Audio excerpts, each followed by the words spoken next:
Hi friends, welcome back to my channel.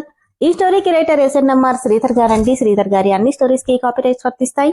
ఆయన permission లేకుండా YouTube లోనే కాదు మరే ఇతర సోషల్ మీడియా నెట్వర్క్ లో కూడా ఆయన స్టోరీస్ ని అప్లోడ్ చేయడానికి వీల్లేదు. దయచేసి అలా చేయకండి ఫ్రెండ్స్. అలా చేస్తే లీగల్ గా చాలా ప్రాబ్లమ్స్ ఫేస్ చేయాల్సి వస్తుంది. అలానే ఈ స్టోరీస్ చదువుతున్న వాళ్ళైనా వింటున్న వాళ్ళైనా మీరు మరే ఛానల్లోనైనా శ్రీధర్ గారి స్టోరీస్ ని చూసినట్లయితే వెంటనే నాకు కామెంట్ బాక్స్ లో మెసేజ్ చేయండి. ఇది పూర్తిగా రైటర్ శ్రీధర్ గారి ఛానల్ అండి. కేవలం ఆయన స్టోరీస్ మాత్రమే ఇందులో ఉంటాయి. కానీ కొంతమంది పేర్లు మార్చి వేరే ఛానల్స్ లో ఆయన స్టోరీస్ ని అప్లోడ్ చేస్తున్నారు. మీరు అలా చూసినట్లయితే నాకు మెసేజ్ చేయండి. ఇక లేట్ చేయకుండా వీడియోలోకి వెళ్ళిపోదాం ఫ్రెండ్స్. ఎస్ఎన్ఎంఆర్ శ్రీధర్ గారు రాసినటువంటి శిఖర 9వ భాగం. కృష్ణమూర్తి గారు, ఈ ఫైల్ సైన్ చేసేశాను, టెండర్ ఆఫీస్ కి పంపించేయండి అంటూ కృష్ణమూర్తికి సిద్ధార్థ్ శిఖర పిచ్చిగీతలు గీసిన ఫైల్ ని అందివ్వగానే సరే సార్ అంటూ ఫైల్ తీసుకుని వెళ్లిపోయాడు కృష్ణమూర్తి. ఫ్రెండ్స్ తో మాట్లాడుతూ ఆడుకుంటూ వస్తున్నాడు సూర్య. వెనకే వస్తున్న సిద్ధార్థ్ కార్ ముందు వైపు పిల్లలు నడుస్తూ వెళ్లడం చూసి వెనుక నుండి హారన్ కొడుతున్నాడు. వెనక్కి తిరిగి చూసిన శౌర్య కారులో సిద్ధార్థుని గుర్తుపట్టి కావాలని తప్పుకోకుండా అడ్డంగా నడుస్తున్నాడు. విండోలో నుండి తల బయటకు పెట్టి ఏయ్, హార్న్ కొడుతుంటే వినిపించట్లేదా అన్నాడు సిద్ధార్థ్. శౌర్య, ఆ అంకుల్ అరుస్తున్నాడు, సైడ్కి వెళ్దామా అని శౌర్య ఫ్రెండ్ ముఖేష్ అంటే ఏం అక్కర్లేదు, పక్కకు తప్పుకొని వెళ్తాడులే, పద అంటూ నడుస్తున్నారిద్దరు. సిద్ధు, ఈ బుడ్డోడు మొన్న మనకు అడ్డమొచ్చిన వాడే కదా అని సుజీ సిద్ధార్థ్తో అంటే అవును వాడే. రే సిసింద్రి, నిన్నేరా, వినిపించట్లేదా అన్నాడు సిద్ధు. వెనక్కి తిరిగి hey you, give respect and take respect అని సీరియస్గా అన్నాడు శౌర్య. చెప్తా వీడి సంగతి అంటూ కార్ దిగి ఏంట్రా హార్న్ కొడుతుంటే వినిపించట్లేదా అని కోపంగా అడిగాడు. వినపడింది అని ఆటిట్యూడ్గా చెప్పాడు శౌర్య. మరెందుకు సౌర్య ఇవ్వట్లేదు అని కుమార్ అడిగితే ఎందుకివ్వాలి? అదేంట్రా అలా అంటావు, నువ్వు సైడ్ ఇస్తేనే కదా మేం ముందుకెళ్లేది. నేనివ్వను, మీరే సైడ్ చేసుకుని వెళ్ళండి. ఇది చిన్న రోడ్రా, ఎలా వెళ్ళడం? అయితే మా వెనకే రండి, పదండ్రా వెళ్దాం అని పిల్లలతో కలిసి నడుస్తుంటే అమ్మో సిద్ధు, వీడికి మామూలుగా లేదురా గోరోజనం అన్నాడు వెంకీ. చెప్తా వీడి సంగతి అంటూ కోపంగా శౌర్యని వెనక నుండి ఎత్తుకొని చంకలో పెట్టుకొని కారెక్కిస్తుంటే వదులు వదులు, హెల్ప్ హెల్ప్, ఎవరైనా నన్ను కాపాడండి, ఈ బ్యాడ్ అంకుల్ నన్ను కిడ్నాప్ చేస్తున్నాడంటూ గట్టిగట్టిగా అరవడం మొదలెట్టాడు శౌర్య. గట్టిగా చుప్ అని అరిచావంటే కొండ మీదని తోసేస్తా, జాగ్రత్త. రేయ్ ఎక్కడికి రా అని అందరూ కారెక్కగానే స్టార్ట్ చేశాడు. నన్నెందుకు కిడ్నాప్ చేస్తున్నావు? మా మమ్మీకి తెలిస్తే నిన్ను ఫుట్బాల్ ఆడుకుంటుంది. రేయ్, నిన్ను కిడ్నాప్ చేసేంత అవసరం నాకు లేదు, కానీ మూసుకొని కూర్చో. మరి నన్నెక్కడికి తీసుకెళ్తున్నావు? ఎక్కడికి తీసుకెళ్లట్లేదు అంటూనే సందు చివరకు రాగానే శౌర్యని కిందకి దింపాడు. వాడు కోపంగా చూస్తుంటే ఏంట్రా ఆ చూపు, నీ చూపుకి భయపడే వాళ్ళెవ్వరూ ఇక్కడ లేరు. ఏంటి, నిన్ను దాటుకుని వెళ్లాలా? లేదంటే నీ వెనక రావాలా? కొట్టానంటే పళ్ళు రాలిపోతాయి. ఇంకోసారి నా ముందు ఇలా ఎక్స్ట్రాలు చేశావనుకో, ఈసారి ఇక్కడ కాదు బెంగుళూరులో నువ్వెక్కడుంటే నా ఒత్తి నీకే తెలియని ప్లేస్లో వదిలిపెడతా, జాగ్రత్త. ఇదిగో ఈ బ్యాగ్ తీసుకో అంటూ బ్యాగ్ని వాడి చేతికిచ్చి కారెక్కి వెళ్తుంటే హేయ్ ముందు సారీ చెప్పు అని గట్టిగా అరిచాడు వెనుక నుండి శౌర్య. సారీ? నా కారుకి అడ్డొచ్చి నందుకు నువ్వే నాకు సారీ చెప్పాలి, పోరా పుస్కి అని చెప్పి సిద్ధు వెళ్ళిపోతుంటే నన్ను కిడ్నాప్ చేయబోయావని మా మమ్మీకి చెప్తాను. వెనక్కి తిరిగి వెటకారంగా మీ మమ్మీ వస్తే ఏం చేస్తుంది? నాకేమైనా భయం అనుకున్నావా? సిద్ధు, సిద్ధార్థ్ వర్మ ఇక్కడ. అయినా నీకోటి తెలుసా, నిన్నెవడైనా పొరపాటున కిడ్నాప్ చేసినా ఎగ్జాక్ట్గా 10 మినిట్స్లో సేఫ్గా ఇంట్లో డ్రాప్ చేస్తారు. ఎందుకో తెలుసా?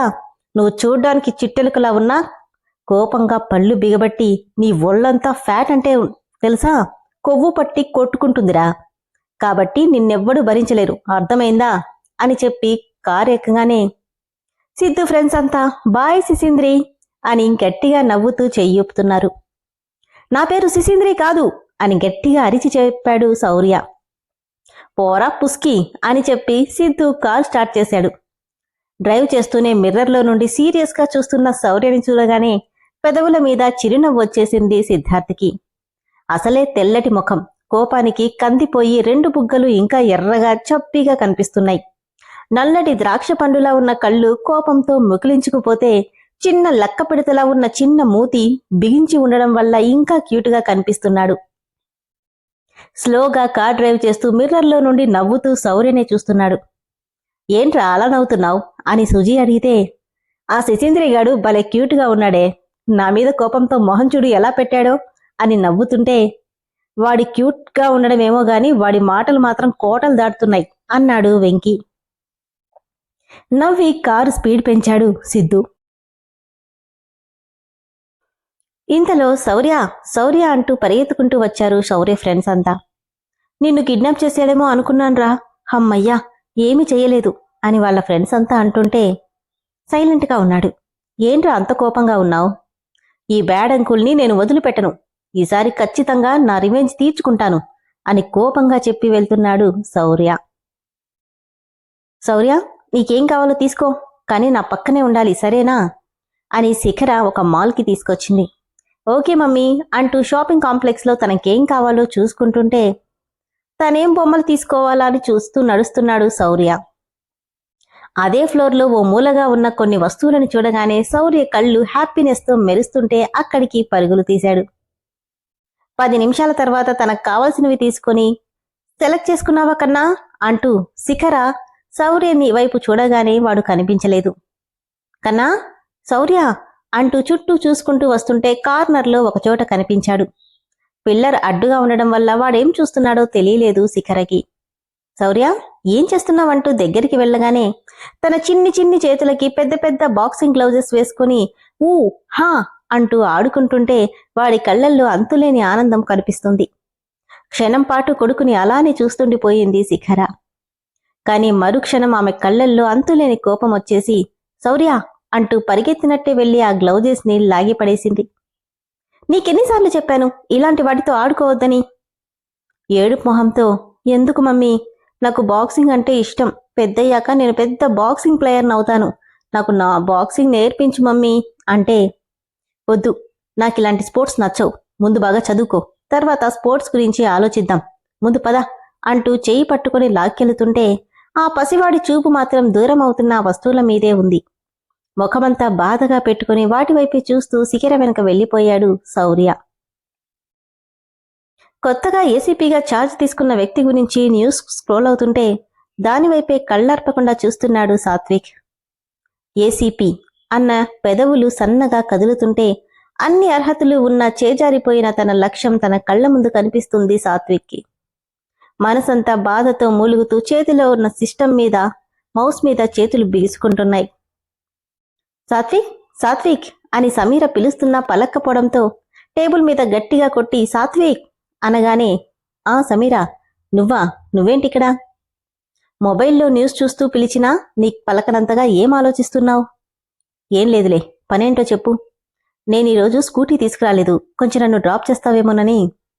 సారీ సమీరా, నాకు ఆడపిల్లల్ని బండి మీద తీసుకెళ్లే అలవాట్లేదు. అది కాదు సాత్విక్, కావాలంటే క్యాబ్ బుక్ చేయనా? ఆ మాత్రం నేను చేసుకోలేనా సాత్విక్? అప్పుడు ప్రాబ్లం ఏముంది సమీరా, కానీ క్యాబ్స్ అంత సేఫ్ కాదు, అందుకని. ఓ అదా, నో ప్రాబ్లం, కావాలంటే క్యాబ్ని నేను ఫాలో అవుతానులే అన్నాడు సాత్విక్. ఒక పక్క కోపం వస్తుంటే, అక్కర్లేదులే, నేనే వెళ్తాను, ఇంకా ఈవినింగే కదా అంది. దట్స్ గుడ్, అయినా ఈ కాలంలో ఆడపిల్లలు అంతరిక్షంలోకి వెళ్తున్నారు, నువ్విలా క్యాబ్లోకి వెళ్ళడానికి భయపడితే ఎలా చెప్పు? కానీ నాకొక డౌట్ సాత్విక్. ఏంటది? ఆడపిల్లల్ని బైక్ మీద ఎక్కించుకోనంటున్న నువ్వు శిఖరని మాత్రం ఎక్కించుకుంటావు, తను ఆడపిల్ల కాదా అని అడిగింది సమీర. నవ్వి, తను ఆడపిల్ల కాదు, ఆడపులి. ఎవరైతేనేం, మరి తననెలా ఎక్కించుకుంటున్నావు? ఎందుకంటే తను శిఖర. శిఖర అర్థమవుతుందా? తను పరా అమ్మాయి కాదు, నాకు తనే ప్రపంచం, తన తర్వాతే ఎవరైనా, అర్థమైందా? ఇంకెప్పుడు తనతో అందర్నీ పోల్చకు అని సీరియస్గా చెప్తే సారీ అని చెప్పి బాధగా వెళ్ళిపోతుంది సమీర. సాత్విక్ ఫోన్ రింగ్ అవుతుంటే హలో శిఖ అంటూ లిఫ్ట్ చేసి మాట్లాడుతున్నాడు. సమీర మాత్రం మనసులో ఏంటి ఆ శిఖరకి సాత్విక్కి సంబంధం అనుకుంటూ అసహనంగా వెళ్లి తన సీట్లో కూర్చుని సాత్విక్నే చూస్తుంది. అప్పటి వరకు ఏదో డల్గా మాట్లాడిన వాడు కాస్త ప్రశాంతమైన వదనంతో శిఖరతో మాట్లాడుతుంటే ఆశ్చర్యంగా చూస్తుంది సమీర. సాత్విక్ని ఇంతలా మార్చేంతగా ఆ శిఖరలో ఏముంది అనుకుంటుంది ఆమె. మరోవైపు ఢిల్లీలో సుజాత అంటూ ఆమెను పిలుస్తుంది సంధ్య. ఏంటొదినా, ఉన్నట్టుండి ఎందుకు డల్గా అయిపోతావు సుజాత అని అడిగితే సుజాత తడబడుతూ, అబ్బే ఏం లేదొదినా, నా తత్వమే అంతా, నీకు తెలుసుగా. అంతేనా లేకపోతే ఏదైనా? లేమీ లేదొదినా, నాకేం తక్కువ చెప్పు. నన్ను ప్రేమించే అందరూ నా చుట్టూనే ఉంటే ఇక నేనెందుకు బాధపడాలి అని సుజాత అంటుంటే, ఏంటి వదిన ఆడపడుచులకు ఇంకా నిద్ర టైం అయినట్టుగా లేదు అంటూ అక్కడికొచ్చాడు శరత్. అబ్బా, మీకెప్పుడు మమ్మల్ని చూస్తే ఎగతాళిగానే ఉంటుందండి. అది కాదు సంధ్య, ఎంతసేపు మేలుకుంటే నీ హెల్త్ పాడవుతుంది చెప్పు. వాళ్ళ అన్యోన్నతికి నవ్వుకొని, సరే వదినా, నేనిక వెళ్తాను, నాక్కూడా నిద్రొస్తుందంటూ సుజాత అక్కడి నుండి వెళ్ళిపోయింది. రూంలోకి రాగానే టేబుల్ ముందు మందు బాటిళ్లన్నీ పెట్టుకుని ఫుల్లుగా డ్రింక్ చేస్తున్నాడు సుదర్శన్. ఫాస్ట్గా డోర్ క్లోజ్ చేసి, ఏంటండి ఇది, రోజు వచ్చేటప్పుడు తాగే వస్తారు కదా, మళ్ళీ ఇంట్లో కూడానా, అన్నయ్య వాళ్ళు చూస్తే బాగోదండి అని కన్నీళ్లతో సుజాత అంటుంటే, కోపంగా సుజాత జుట్టు పట్టుకుని వెనక్కి తిప్పి, చూస్తే ఏం చేస్తాడే మీ అన్నయ్య, కొడతాడా? కొట్టినా ఎలా కొడతాడో నేను చూస్తా. అయినా నీలాంటి దాని మొహం చూడలేకే కదే నేనిలా రోజు మందు కొడుతుంది అంటూ సుజాతని అలానే తోసేయగానే ఎక్కడో మూలకి పడిపోయింది సుజాత. నీలాంటి పనికిరాని దాన్ని పెళ్లి చేసుకుని కంటే ఎవడైనా మందు కొడుతూనే బతకాల్సి. ఇంకోసారి ఇలా నీతిపోత చేసావంటే ప్రాణం తీస్తాను జాగ్రత్త అని బెదిరిస్తే సుదర్శన్ని ఒక్క మాట కూడా ఎదిరించలేని సుజాత ఎప్పటిలా బాధపడుతూ అదే మూలకి నేల మీద పడుకుండిపోయింది. వెంకీ అంటూ సిద్ధు కేకేశాడు అతన్ని. ఏంట్రా, నిన్న టెండర్ ఆఫీస్కి ఫైల్ పంపించారో లేదో మేనేజర్కి కనుక్కో. లేదురా, ఇంకా పంపలేదు. ఎందుకని? ఏదో ప్రాబ్లం వచ్చి టెండర్ కొద్ది రోజులు ఆపేశారండి. ఎప్పుడు ఓపెన్ చేస్తారనేది మళ్ళీ ఇన్ఫార్మ్ చేయలేదు. అలాగా అని వెళ్ళిపోతుంటే, వెంకీ ఏంట్రా, నా ఎనిమి ఉందా వెళ్ళిపోయిందా అని అడిగాడు శిఖర గురించి సిద్ధు. వెళ్తున్నట్టుంది. ఏ మళ్ళీ ఏమైనా ప్లాన్ చేసావా? సీట్లో వెనక్కి వాలి అరచేతిలో పెన్ని అటూ ఇటూ తిప్పుతూ, దాన్నేమైనా చెయ్యాలంటే ప్లాన్ చేయాల్సిన అవసరం లేదు అని కన్నింగా నవ్వుతుంటే, వీళ్ళిద్దరూ ఎప్పుడు ఎదురుపడినా నాకెందుకో 2 డైనమేట్లు ఎదురుపడిన ఫీలింగ్ వస్తుంది అనుకుంటూ అక్కడి నుండి వెళ్ళిపోయాడు వెంకీ. శిఖరా, ఇంటికెళ్తున్నావా? వెళ్ళు, నిన్నంత ఈజీగా ఎలా పంపిస్తాను అనుకుంటూ కన్నింగా నవ్వుకున్నాడు సిద్ధార్థ్ వర్మ. విన్నారు కదా ఫ్రెండ్స్, స్టోరీ అయితే ఎంత బాగుందో కదా. ముఖ్యంగా సిద్ధు శౌర్యల మధ్య కన్వర్జేషన్ అయితే నాకు చాలా నచ్చింది. ఈరోజు ఫన్నీగా అనిపించింది. వాడి వయసు చాలా తక్కువైనా వాడి మాటలు మాత్రం నిజంగానే కోటలు దాటుతున్నాయి కదా. మరి శౌర్య శిఖర కొడుకు అని తెలిస్తే సిద్ధార్థ్ ఏం చేస్తాడు? మరోవైపు సాత్విక్ శిఖరకి ఇంపార్టెన్స్ ఇవ్వడం ఏమాత్రం నచ్చట్లేదు సమీరకి. అలా అని తన ప్రేమను చెప్పే ధైర్యం ఆమెకి లేదు. మరోవైపు అందరితో మంచిగా ఉన్న సుదర్శన్ మాత్రం సుజాతని నానా హింసలు పెడుతున్నాడు. ఈ విషయం శరత్ వాళ్ళకి ఎప్పుడు తెలుస్తుంది? చూద్దాం ముందు ముందు ఏం జరుగుతుందో. స్టోరీ అయితే చాలా చాలా ఇంట్రెస్టింగ్ గా ఉంది కదా ఫ్రెండ్స్. స్టోరీ నచ్చిన వాళ్ళు ఇమ్మీడియట్ గా మెంబర్షిప్ లో జాయిన్ అవ్వండి. దానివల్ల ఎపిసోడ్స్ మీకు ఇమ్మీడియట్ గా వచ్చేస్తాయి. Thank you.